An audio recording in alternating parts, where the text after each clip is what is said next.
BSKY card कौन हेबो एहा अचल होइजिबो ना कामरे लागिबो एमिति अनेक प्रश्न लोकों मनरे उंकी मारुथिबा बेले नुआ सरकार गोपबंधु जन आरोग्य योजना रे केउ माने अंतर्भुक्त होई परिबे एवं केमिति होई परिबे ताहाकु नै किछि स्पष्ट करि नथिबा बेले एहा भितरे पूर्वरु मंत्री देइथिबा बयान को नै अनेक चर्चा आलोचना हेउछि।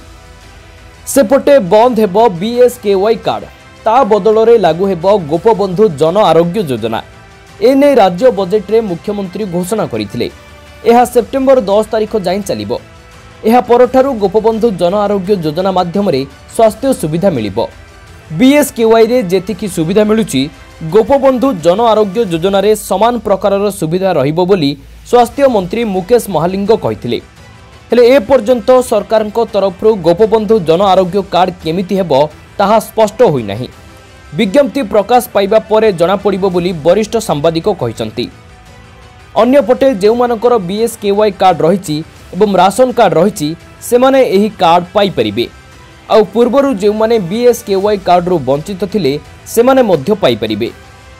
एहा सेप्टेम्बर 10 परे ऑनलाइन रे मध्य आवेदन करि परिबे।